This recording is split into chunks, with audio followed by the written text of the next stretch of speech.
it's Colleen. I am here with Liz. I've got to get better about people's names. I'm sorry, your last It's name? okay. Scott. Scott. Thank you. It's one of those like I have it until I start to say it and then it just like leaves the building. And Absolutely. I do that with kids too. I'm like, whichever one I'm pointing at, that's who I'm talking to. Like, go with it. You Oh know who my I'm gosh. talking to. Mhm. Yes. So I'm glad you had some time to talk to us today. And Yes. basically, this is not anything hard. I promise. It is not a, like grilling session. I had James and Arcasia on, and James was kind of all upset. Well, not upset, but all timid about. I didn't get the questions. I was like, well, they're not hard. Like I promise, they're stuff you know Yeah. off the top of your head. I can guarantee I'm not trying to make this as hard as it sounds. Like, so no, I'll get right to it. The first one is Sure. is who you are and who your family is and how you started homeschooling. Yeah. Well, I'm Liz. My husband's name is Don, and we've been married for 12 years. We'll celebrate 12 years this year, together for about 15. We have three kids. DJ just turned 11. Lily is 9.5, and Patrick is 6.5. I always have to think about Yeah. their ages. Um, but we also so it's the five of us. We have a dog named Chance. He's 9 years old, and we raise chickens. So we have 100 chickens on our property. Um, we live in Gridley. We have had quite the experience. So that kind of plays into I started homeschooling. We will be in Gridley a year this March. But it was the pandemic Mhm. mixed with I had a surgery. So I worked full time up until 2020. And so I had a surgery just before the pandemic that led to post surgical complications. And so I was home. I wasn't able to return to work. I worked as a physical therapist and I couldn't do that. Oh, And so it was actually my husband who brought up homeschooling. And after experiencing virtual schooling for the spring of 2020. I wasn't sure that that was what I could handle, but he was confident that homeschooling would be different. And it was. It was absolutely 100% different. And it's just been an amazing. So we're in our fourth year of homeschooling. I love it. I love everything about it. I can't imagine doing anything but it. I fully intend on homeschooling the kids through high school. And so far, my 11-year-old still asks if he can be homeschooled through college. So I feel like we're doing we're doing I'm pretty something sure right mine right would be on now. board with that as well. If I could pull Yeah. off college, he would be right along with doing that because no, honestly, our story is pretty similar to yours. Okay. We started homeschooling not really because of the pandemic, but after seeing having that year with them homeschooling through the Yeah. school, I was like, we're done. Like, this is not Yeah. used. Like, my daughter is 11 and my son's will be 15. And Okay. neither one of them were overly being pushed. And like, my daughter Yeah. really was just bored. And I'm like, okay, well, so I told the school, like, especially seeing exactly what you're doing now, like, this is not okay. Like, she Yeah. needs to be pushed more. She's bored. And we had some temperament issues like when she would come home from school because being at school for 8 hours, she was really good Just because they're enough. like, oh no, she's a great girl. So, well, yeah, she come home and was not a great child. Yeah. I'm like, I'm gonna lose my mind here. Like, I love you, but like this cannot keep going on. Well, that Yep. was part of it is the sitting still, the being calm for 8 hours and then Yes. coming home, she would just explode. And Yeah. homeschooling, we don't get to that point. You know what I mean? Like you can get up, you can Yeah. move around, you can come back, and you know what I mean? It's timed based on what they want to do and how they want to do it. Yes. And that has made all the difference with her blow ups and just her temperament in general has calmed down. And I mean, Yes. again, I get kids go through phases. So like it wasn't like I was that worried about it, but at the same time, mom was about to lose.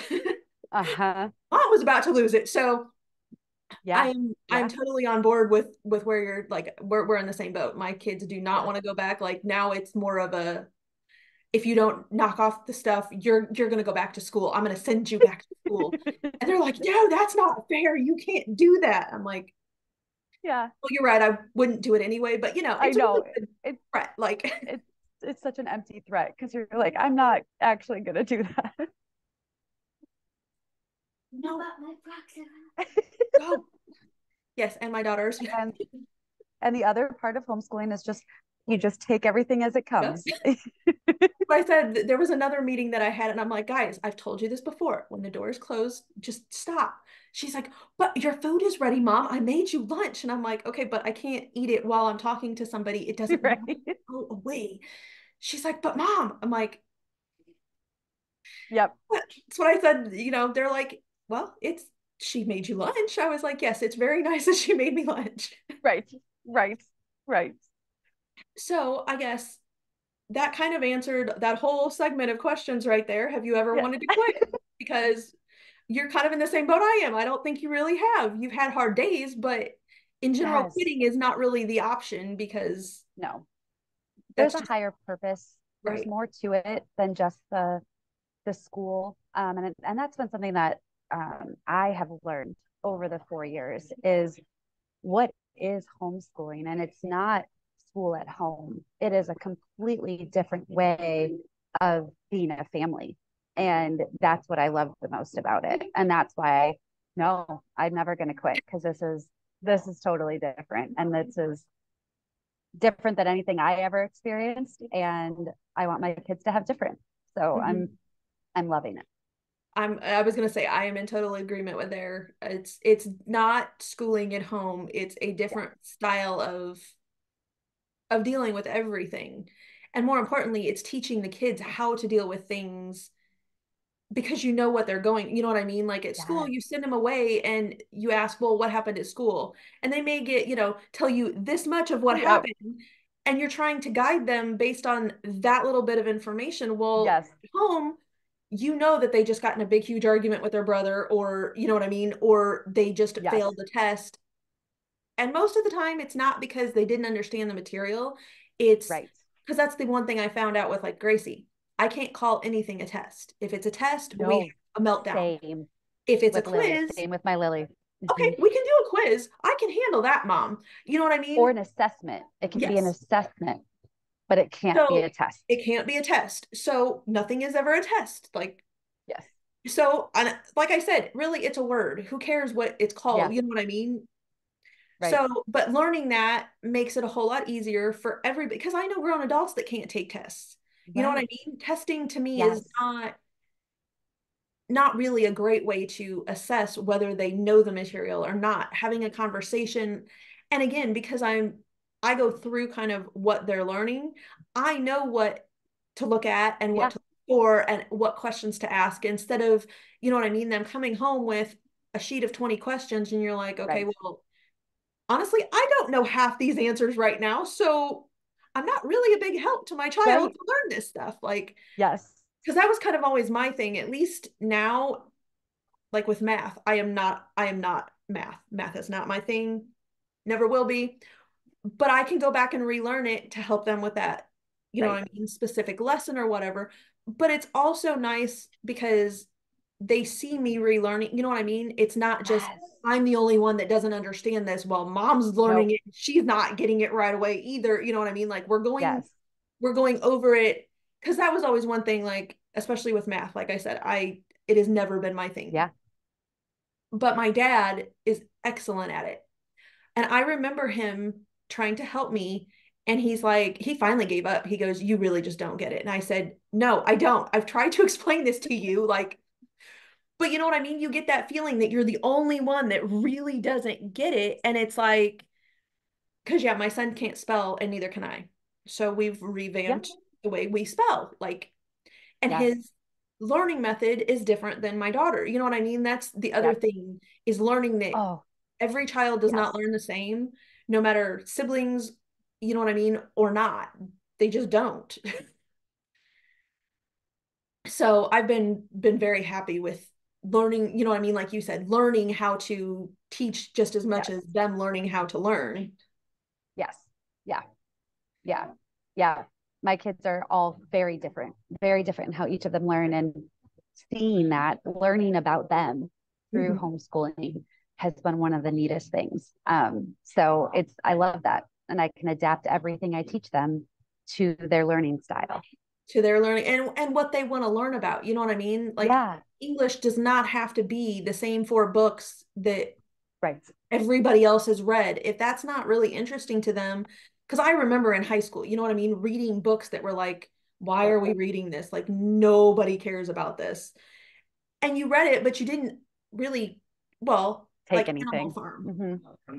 I still never got Animal Farm as far as the true meaning of that book. Like my English teacher actually called me out. Like he really liked me, but he was like, "You really think it's about a bunch of animals, don't you?" And I said, "Yeah, why not? I live on a farm. Why can animals not talk? Like in my world, they do." So, but yeah, he Right. goes, "Oh my goodness." He goes, "You can tell because your papers are very much based off of these animals being truly the." I said, "That's what I got out of it. Like I don't read to look into deeper meanings of, you know what I mean? I never got that there was this whole other story going on behind this. I'm like, Right. did not understand that. He's like, okay. He goes, we'll just move on. Like, Right. but that's I'm like, again, then why are we reading a story if I was supposed to pick this up and didn't get it? And you're just kind of like, oh well, don't worry about it. Like, okay, shouldn't I be Right. Like worried you're not about having it? that conversation to help me understand it. Right.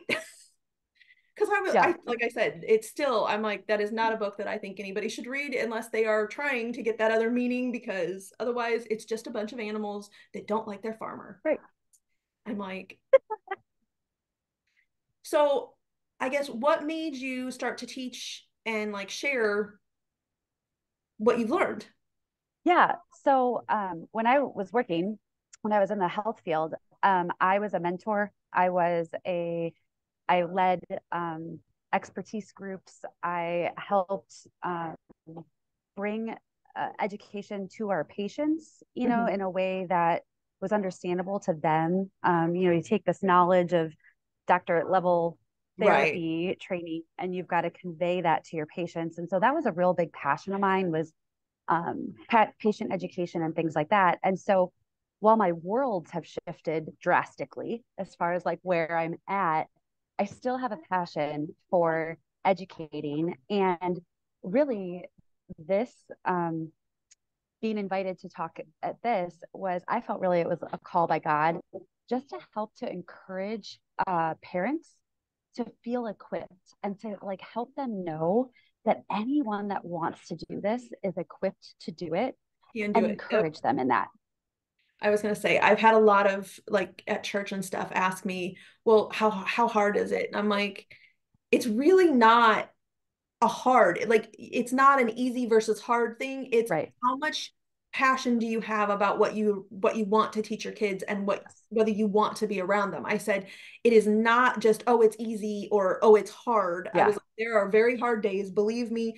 It's not like it's just peaches and cream all the time. No. But I said, like, I put a lot in on the back end. I know exactly what their lessons Yes. are. I plan them out like usually a week in advance. I said, so if they get behind or you know what I mean, or move further ahead, I kind of already have that ready. So you know Yeah. what I mean? I'm not just scrambling. But I Right. said, there are programs that you don't even have to, you know what I mean, that are all laid out. I chose not to use a total Right. program because I felt certain areas were lacking or whatever. So I brought in, you know what I mean? I said, that's the Yes. nice thing. You don't have to use, you can use a program, you can use bits and pieces of different programs.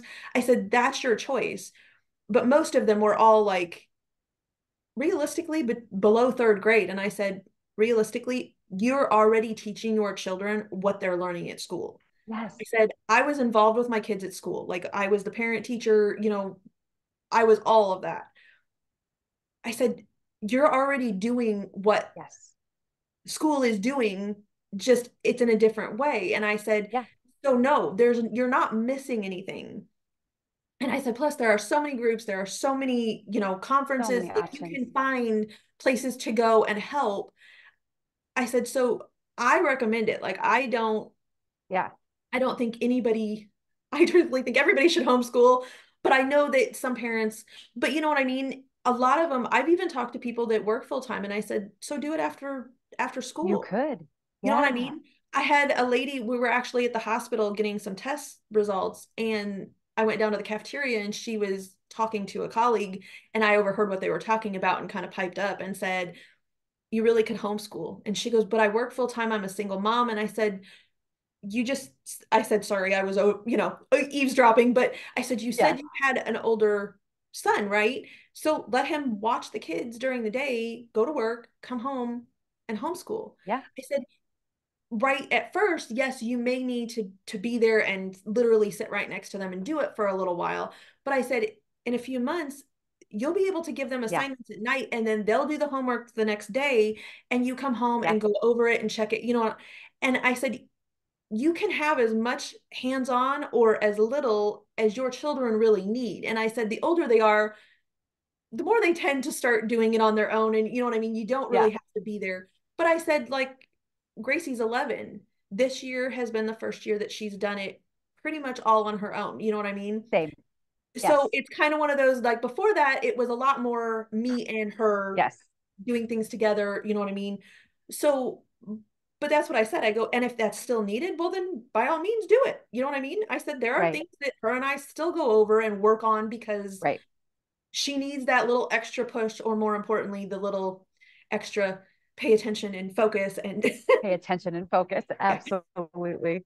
Yeah. because I was going to But say, even, and that's what I think people don't understand is like my 6.5-year-old, there's no reason he needs to be sitting in a classroom for 8 hours. Like we exactly. get through the things he needs to get through hour and a half, maybe Yep. 2 hours. And we split that up because he's not going to sit there for 2 hours. Like he's just not. Well, and more importantly, they shouldn't have to. That's the Yeah. one thing that Yeah. the more I got into homeschooling, like I do youth group too. And a lot of Yeah. our youth group especially is an outreach program. So we deal with kids that have some issues. Well, Yeah. a lot of them are due to people not paying attention to them, due Yes. to their Yes. disabilities where they can't sit still, they can't focus, they can't talk, or they're not supposed to. So they can't let out all this energy Yes. and it just builds up and then they blow up and then it's their fault. Well, okay, Right. that doesn't work for me. But more importantly, Right. how many adults do you know that sit still and are quiet for 8 hours a day? You know what I mean? Like as adults, No. we're not either. It's just one of those, we're taught that that's what has to happen in school. And it's like, no, Yes. it's really not truthfully, what should be happening in school. No. Because talking and learning from your peers and with other, you know what I mean, in general, is a better way of learning than just sitting there and listening to somebody drone on and on and Yes. on and you know what I mean, not Yeah. really. I mean, how many adults learn that way? Very Exactly. few. Very few. That's the one big thing. Yeah. I mean, like I love school, but I learned a lot by me reading out of the book because I couldn't focus, like, especially some teachers, you know what I mean, have Yeah. that voice that just Yeah. puts you to sleep or grates your nerves to the point that you can't pay attention anyway. Well, in Yeah. college, you know what I mean? You don't do it that way. They have lectures, but it's all notes and stuff that you can go back and Right. learn again. You know what I mean? So Right. that was always part, like, you know what I mean? Once I figured out exactly what was going on, I was like, yeah, I can do this. I'm doing it Yeah. anyway. They come home and I'm helping them with their homework. Why am I not helping them Right. to start with? Like, So start. Yes. this makes Yes. no 100%. sense. And yeah, well, during COVID, I had one that I babysat that technically started kindergarten. So we did kindergarten over the computer. Mm, That was a nightmare. that I mean, I like this poor yeah. kid could not, well, and they're having them write on the computer. I was like, so you're using I'm like, your finger is not a pen. You know what I mean? Like, so I got dry erase boards and I got dry erase Yep. markers and we started doing it on there. Everything, I mean, I had to transfer everything onto a dry erase board and she could do it perfectly. I started making print out, you know what I mean? Like, I'm like, I'm done. Yeah. I'll do what you're Yeah. teaching, but like, I'm not, we're not doing this on the Yeah. computer anymore. Like, this is just not working for her. And there's no reason, because again, you don't write on the computer. You know what I mean? Right. People still use pens and pencils. May not use them Right. as much, but they still get used. But I'm They like, still teach need a to be kid used. Yeah. to teach, you know what I mean? Writing on a computer just didn't work for me. I'm like, this is No. not helping Yeah. them. learn the right stuff to start with. So, Right. okay, so let's see here. Your classes that are offered and a little bit about like who would benefit or Sure. why they should come see you. Yeah. So I'll be speaking Friday and Saturday. Um, Really, this is for anyone that wants to just learn about the classical model of education. So there's so many models of how to homeschool, right? And I think I love the most when people, if they're taking a survey, they'll mark eclectic. And I'm like, yes, because you know that you're taking a little bit from all the models that work for your family. And I love that. So I really think that this is for anyone that just maybe wants to learn a little bit more about what is the classical model of education. So that's what I'm going to be talking about. Believe me, I'm not talking the whole time. So I also encourage you to be prepared that there's going to be some small like group discussion and table talks, as well as I'm going to ask you to participate and do activities along with me, because we all learn different ways. So some of those who attend will get it just because I say it, but other people are going to need that discussion. And again, other people are going to need to participate and do something with it in order for it to take effect. Right. How it So works. on Friday, yeah. So on Friday at 10:30 in the morning, the title, I had to write it down. So I'm looking at my No, you're notes. fine. The title is Five Tools to Help Your Children Think Well and Develop Understanding. So where this is based off of is that the classical model of education is based on three arts that are called the trivium. There's the art of grammar, the art of dialectic, and the art of rhetoric.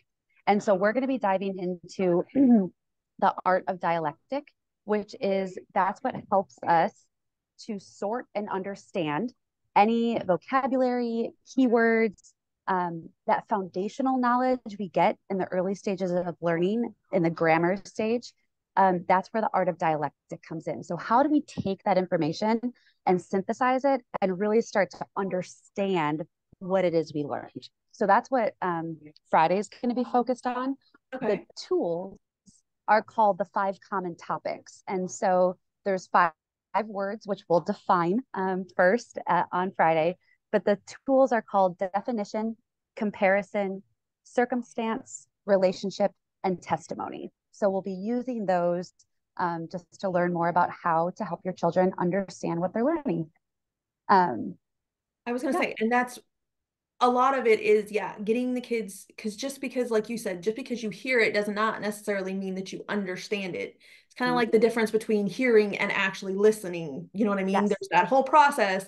You can hear something, but that doesn't mean you actually listened to Right. what was being said. And that Right. same thing applies to learning.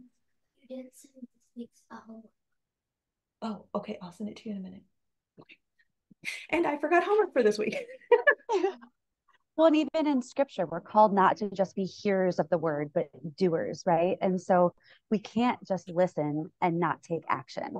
So this is what we're going to be um, going over on Friday. And Okay. then Saturday, it's going to be more experiential. So Saturday is called Experience the Classical Model of Education. We're going to be using the topic of the Renaissance.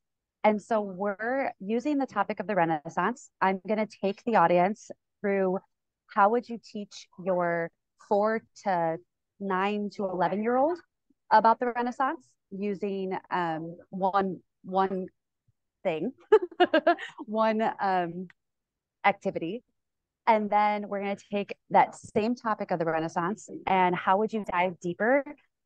We have 3 different programs with the curriculum we use, Classical Conversations, where it's Foundations, which is our 4 to 11-year-olds.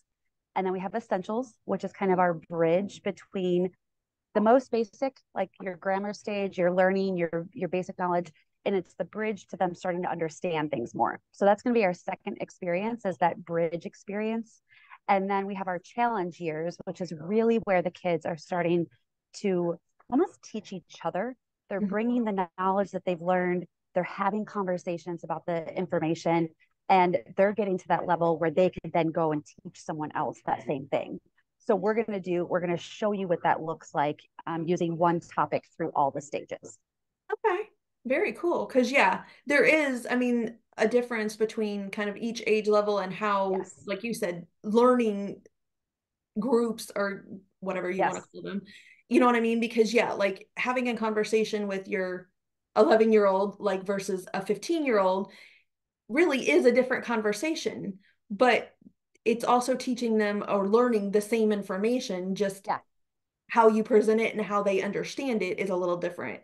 Because the more they grow, the more they Yeah. understand and the Well, more I they think a lot of Yeah, I think a lot of families are concerned about, well, I have kids that range in ages. So how am I going to teach my 6-year old, like in my circumstance, up to my 11-year old and not feel overwhelmed that I'm right. like, and it's really about looking at it from that one room classroom model. And so that's what this is kind of going to show is how you can take one topic, but you really can teach a range of children and they're just going to learn, you're going to do it a little bit differently. Well, and what's always surprised me because with I babysat and I've been babysitting for well almost 10 years now straight. Like I babysat when I was younger, but you know what I mean? Then I kind of went back to it.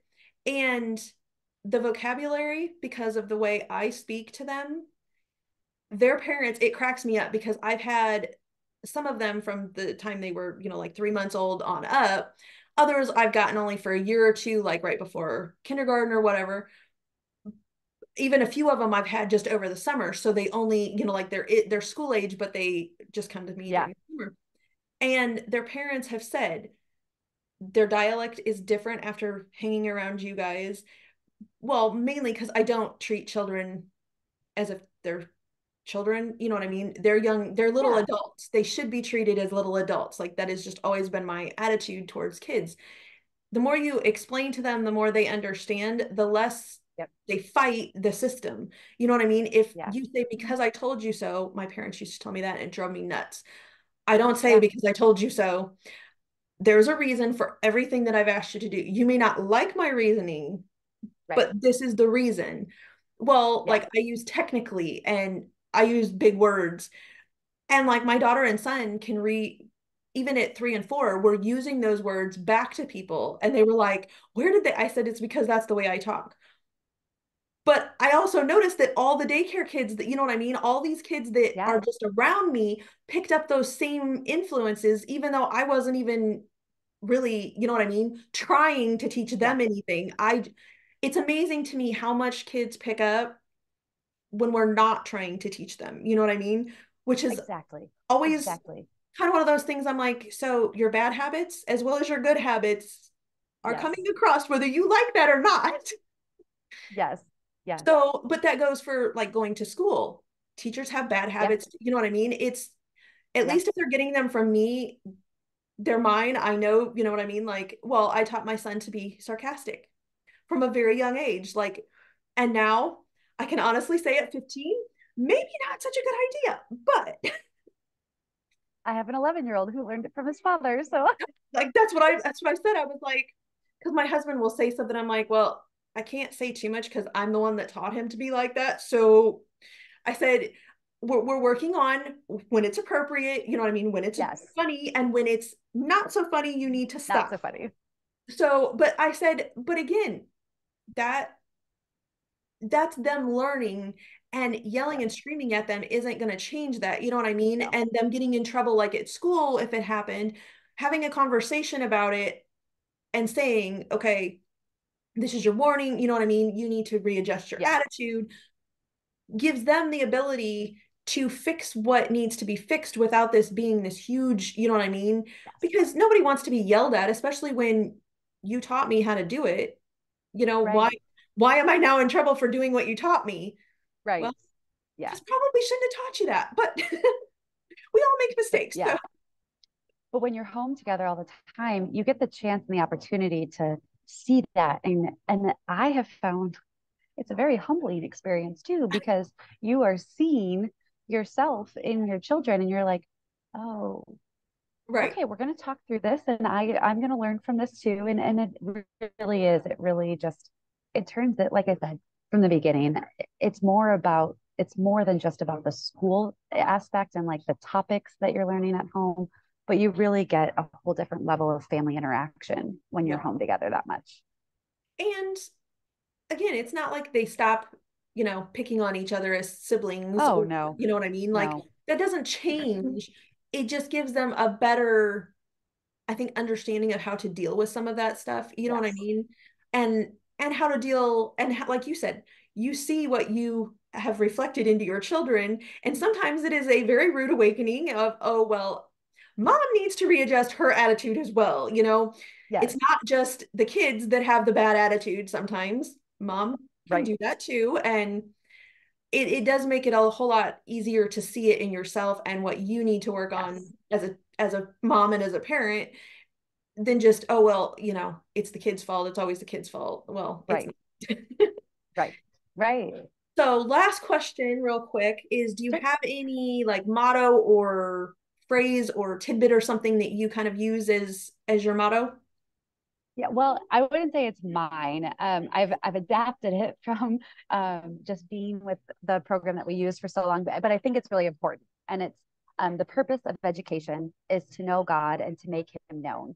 And so we pursue education not for to store up a bunch of knowledge or to memorize a bunch of facts, but really to point us to who our Creator is and how can we point others to who our Creator is. And Very I just good. really love that. I love that that has been our focus. And whenever I get caught up in the things, the stuff, the worksheets, I point myself back to that that's actually not the purpose of education at all. And so bringing us back to that. And the other thing too is that in scripture, it tells us that God entrusts children to their parents. And I really believe that we are entrusted in all areas, and that includes, their education too. And I did not feel equipped when we started this journey 4 years ago. I thought my husband was I thought he'd lost his mind. Um, but I see it now. I see exactly um, why this is, what I would say is the best way for my kids to learn. I agree. I totally wholeheartedly agree. Like, and again, like I said, it's not necessarily an easy versus a hard thing. It's, what is your passion and what do you want Yeah. your kids to be passionate about? Because Yes. yeah, unfortunately, like you said, education is not learning a bunch of stuff. Education is to grow and share God's word and figure out God's purpose for you. And Yes. yes, education definitely helps that move along, and you know what I mean, is needed to communicate and to, Oh, be taken seriously. But at the same time, learning all that stuff doesn't do anything if you don't have the purpose that God gave you to then use it. yes. So, well, Yeah. I really appreciate you taking some time out, and Yeah. I will see you at the convention. That sounds great. Thank you so much. Thanks. Have a good day. Thanks, you too.